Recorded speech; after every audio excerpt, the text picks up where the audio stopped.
down the hammer and pick up the pencil. You're about to listen to the Savvy Radio Show.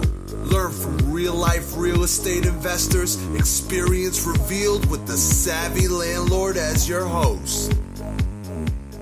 What's going on, Savvy investors? This is your friend, Steve Van Kallenberg. Yep. Seems like it's been too long, man. I get distracted real fast. Anyway, I was out of town to a beautiful place called Yosemite, California, or Oakhurst is another one. And, I was inspired to be out there. I was like, what have I learned while I was here in Yosemite? And how can I apply that to my real estate game? Well, first of all, the first thing that I learned is that you got to take part and rest in your labor, meaning you got to go on vacation. And honestly, this isn't a vacation. Let me give you some side back. My wife has this dream of running a race in every state. I'm like, wow, my mind goes ballistic. I'm like, okay, there's 50 states. How many races can you do? 5 a year. That's going to take 10 years. I was like, yeah, girl, do your thing, girl. Do your thing. Yo, your boys, I love you. Anyway, you tuned into the SavvyRadioShow.com. How you do?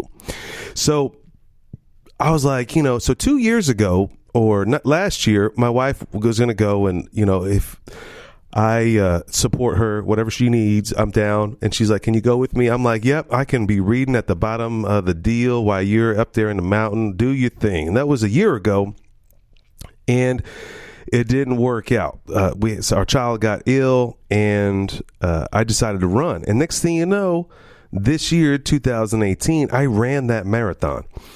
And it was an experience that I learned. And here's some key things that I learned from the experience. Number one, you need to spend time with your wife. Number two, you need to hang out and just enjoy what you have. And when I mean by enjoy, some people think that when you're rolling, you need to enjoy and go buy a new car. That's just, and ain't nothing wrong with you buying a Mercedes, okay?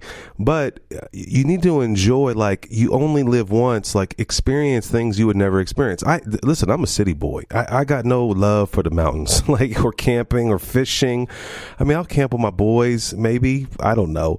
But the reality is, this is not my thing, but this is my wife's thing. And anyway, I was like, since I'm going to be out here, I might as well enjoy it. Well, my wife is a little intense, Miss Savvy, and she's like, we need to run the first heat. I'm like, okay, we got to wake up at 3 a.m. And I'm telling you, I was like, what? 3 a.m.? So we flew 5-hour flight, get in a car, drive 3 hours, and then we have to wake up at 3 a.m. to get to this race.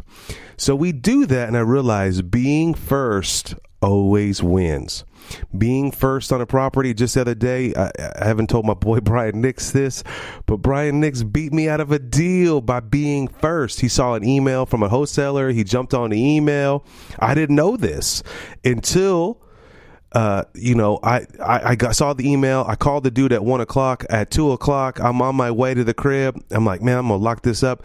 And the guy calls me back. Yeah. The other investor, called me back and put the offer in. And I was like, turned around about 2 weeks later. That wholesaler said, yeah, it was Brian Nix. I was like, I'd rather have it be him. And that's the point. Be first. Even if it's 3 a.m., be first. Okay, another one, number 2, music is important. Didn't realize this, but I was in the middle of nowhere. Thank God for Google Play, and it automatically downloaded some songs. I don't even know how I did this. I'm supposed to be tech wizard somebody, and I had music. My wife didn't have music while she was running 13-something miles, and I was like, wow, interesting. She's like, yeah, it was okay. I made it through. I heard the music and the birds. I mean, the sounds. I'm like, not me. I was out there getting it done. Another thing I noticed that you got to be prepared. It's just like in successful, you got to be prepared for the race, the challenge, and inspection. Be ready. Be prepared.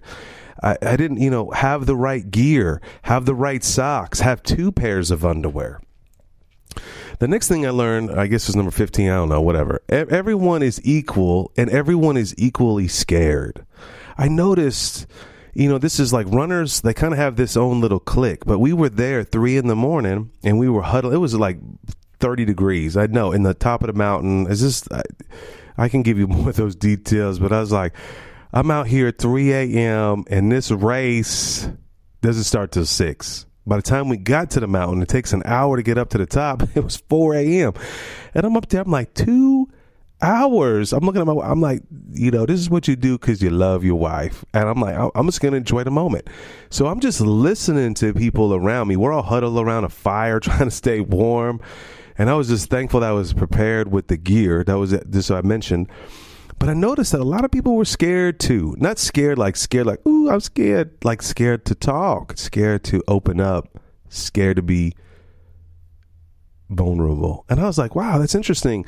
And then I realized I just started talking, and then, you have a common ground and running, and, and it was just interesting. But I realized what I learned up there in the middle of nowhere, 4 a.m., everyone is equally scared. That means something to you. I don't know. Hopefully this message means something to you, but I'm just making this up as I roll. Another one. There will always be someone in front of you and behind you. Now, the cool thing about being a runner, I'm not even a runner, but just running, there's someone, I'm like chasing the cat in front of me, and I'm always happy when I'm passing somebody. Like, haha, even though I'm slow, I pass you, you whack. And I mean, I know that's kind of twisted. I know you like Van Callenberg. There's something wrong with you. I know. Listen, I'm realizing as I'm getting older, I like RC cars. Like, I came out of the closet. People come out of the closet because they're gay. That's cool. You gay, but I thought it was something not. Anyway, I came out of the closet. I don't know where that went into, but anyway, back to the closet. Here's the deal. I noticed that, a revelation came across me. You're out there for 2.5 something hours running down this mountain. And I'm like, there's always someone faster than you. There's always someone behind you. And I was like, but the race is run by running the race. Ooh, this is probably some quote that I read somewhere. The race is run by running the race. The race is run by running the race. And you could chase after people, or you can enjoy the race as you're doing it. There's always investors that have 500 units in front of me. And there's a few investors that barely have a crib. It really doesn't matter. But always will be someone bigger. Always will someone be better or lesser than. You just have to do it and keep rolling. And that's the next one. Set a goal and do it. It juiced me up that I even went to this. And I didn't even prepare for this marathon. I ran a month earlier on a 6-month 10K, and it did okay. And I a little struggled.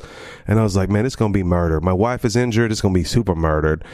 And I just did it. And, it was painful. It took me some time. I'll talk about that in a minute.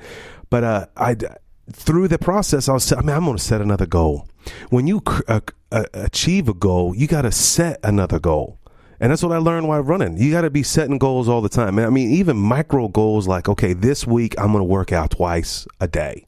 Maybe cardio in the morning, maybe weight training at night. But you got to set a goal and do it. And I wrote this on here again, but I was taking notes as I was randomly all over the place. But I was like, be ready. I put that on there. Hey, Eric Thomas, be ready. Be ready to run. Be ready to take down that crib.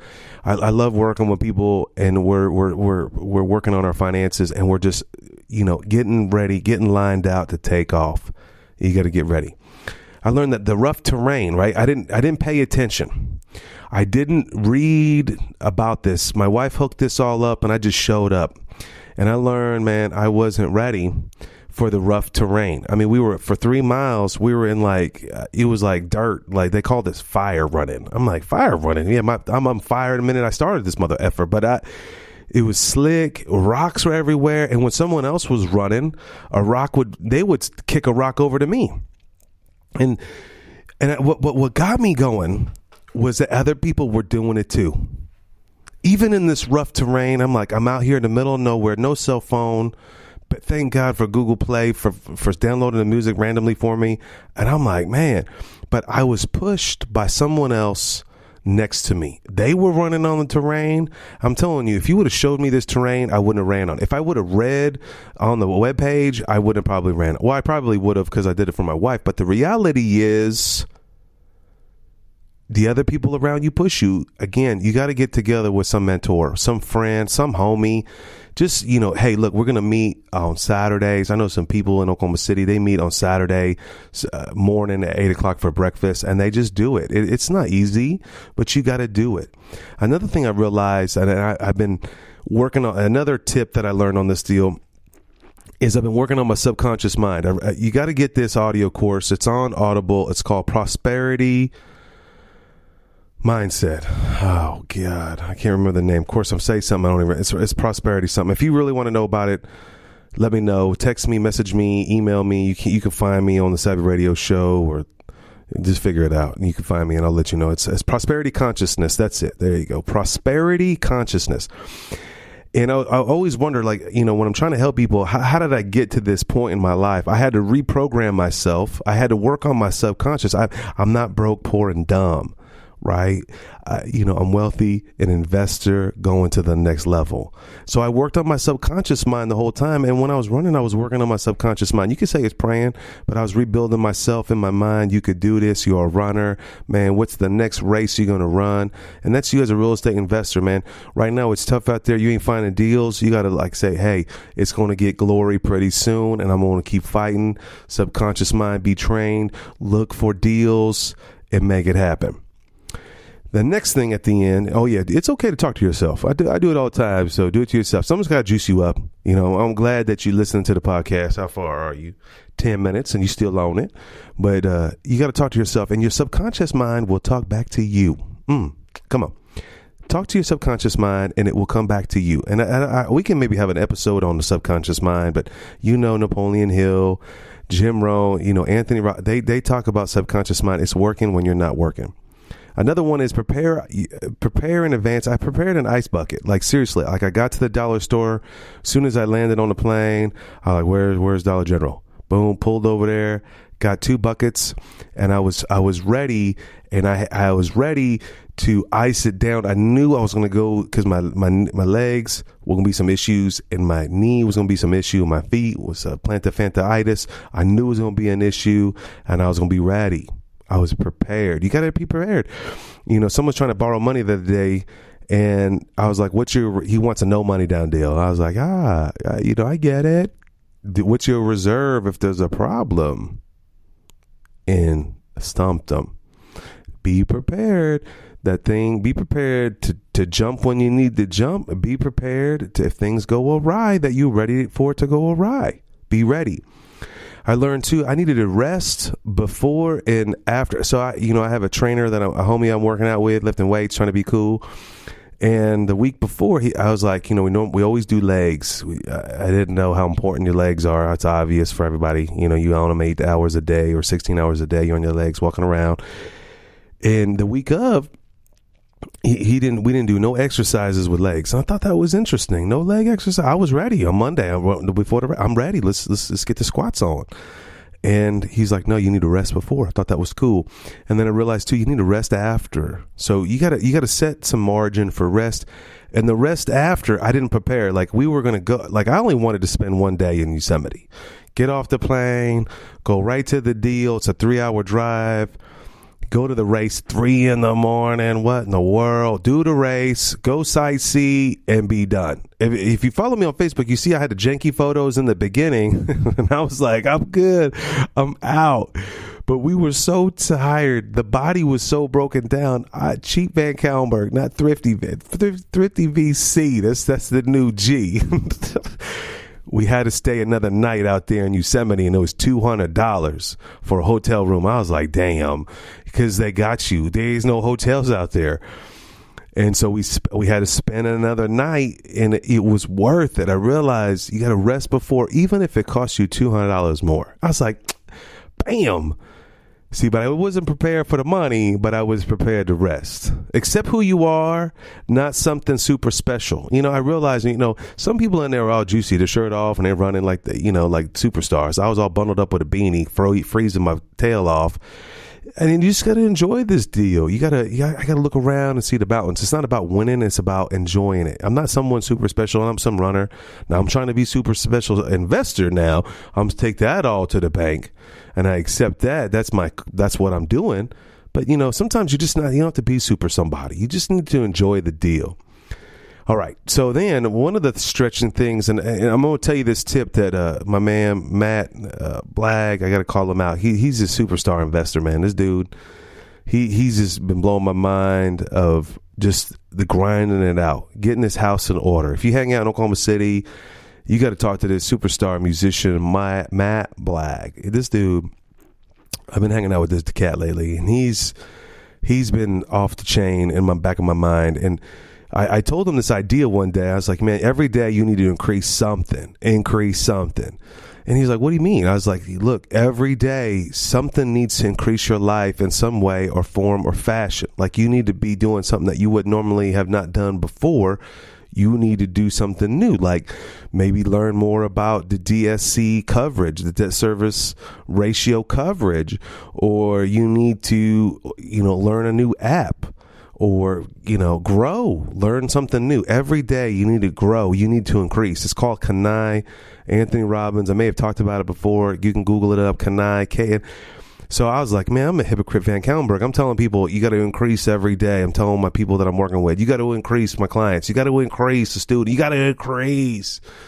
I'm like, man, what am I going to increase out here? My man Matt's texting me, I'm increasing. This is what I'm increasing. I'm like, dude, you doing it. This dude's just savvy. And I was like, I'm going to increase. So my wife was like, man, we stuck there. Up there in the middle of the mountains for an extra day. Now, this is not what I want to be doing. All right. And I forgot my podcast equipment. I'm like laid up on a bed, all sore. And my wife's like, look on this on TripAdvisor. There's a tour guide that you can get. And I was like, a tour guide? I was like, whoa. TripAdvisor, I thought TripAdvisor was just a review situation. And I was like, man, increase, Van Kallenberg, increase. And I was like, all right, subconscious mind, you got me. And so I booked a random on Saturday, at 3 o'clock or 5 o'clock. I'm serious, like last minute TripAdvisor, read some reviews. This review I read, it said, I booked this trip, and if I had one day in Yosemite, this was it. That's all I had. And I booked this tour guide situation, and it was the best thing I've ever done. I'm like, 8 hours, $100? Okay, what's the worst? I'm going to charge this on my credit card. No big deal. Boom. It was off the chain increase. TripAdvisor, off the chain. I booked it. It was like, what meal you want? I clicked a few buttons all on my phone. Next thing you know, 7 o'clock the next morning, 6:30, a lady was there, VIP in a limo. It wasn't a limousine. It said limo was on the side of the car. It was like a SUV, leathered out, pimped out. And this gal drove us for 8 hours up and down the mountain, stopped when we wanted to stop. She said, you need to take this photo right over here. It was VIP, no lines. I didn't have to pay no money. I didn't have to pay to get in. She dropped me off. She's like, I'll be back. Provided lunch. I was like, I'm vegetarian. Boom. She had vegetarian. It was the best experience I ever had. I was like, what could $100 do? If I never would have increased, if I never would have tried, I would have never experienced that. And my wife and I were the whole time, we would have never been to this mountain. We would have never been to this cove. There was this incredible things that we saw, like this village that was just an Indian, Native American village that we saw. All these things that we would have never saw, because we would just walk up the mountain, took some photos. Yeah, we cool. Facebook highlights. Everybody like us. Dude, we got immersed in Yosemite. Like this lady was telling us all about Abraham Lincoln, how it made it happen, how this was a national forest and every tree and these certain animals. It was just like, wow. I was like, wow. The whole time I was like, I got to tip this girl. Even though when I booked it through TripAdvisor, it showed me a breakdown of the cost. It had a gratuity in it. I'm telling this girl changed my life so much. She was so madly in love about being a tour guide. And she was 70 years old, and she had an amazing story in her own right. And it was just amazing to be served with someone that loved what they do. And I was thinking to myself, man, are you loving what you do? Are you able to serve? I mean, that's what I try to do here on this podcast. I'm trying to serve. I love what I do to help you to get where you want to go. If I want to be a millionaire, I got to help you be a millionaire. People sell courses, and I'm not trying to dog all that. I sell courses too. I do coaching too. I try to price it how I want to be treated, right? So it was just the most amazing experience. I'm telling you, increase, go on a vacation. I don't know about Yosemite. I remember I never told this to my wife, and I know she don't listen to all the podcasts because I'm going to say this. We need to bring the kids to this deal. I was like, yeah. All right. No way. No, we're not driving. We're not flying 5 hours on a plane. Driving on a car for 3 hours with some babies. They're going to be, by 8 o'clock, they're going to be killing somebody. And then we're going to get there, and then we're going to, hey, here we are. We're here. It's a bunch of mountains. It's a bunch of mountains. But it's beautiful. Hopefully this encouraged you. Hopefully you had some joy. Hopefully you out there crushing it. Go crush it. And, okay, here's my new deal. So, man, I had a good experience, right? So I was like, man, how could I go to places that I've never been before and experience stuff? So I'm telling you, I'm rolling it out in the next couple of months. I'm going to do these mini seminar deals around the country, mega cheap, just to hang out with like-minded people in Detroit. Yep, Octavius, get ready. In Washington, get ready. All these little places I always wanted to be that I never really got to experience. Let's do a seminar together. Let's get ready. Anyway, my name is Steven Van Kallenberg. You tuned in to the SavvyRadioShow.com. Check it out. If you like this, I know this was barely real estate. I'm trying to give you love. Thanks for listening to the Savvy Radio Show. Glide online and listen to our other motivating episodes at SavvyRadioShow.com. Connect on Twitter at LandlordBook and always be buying assets.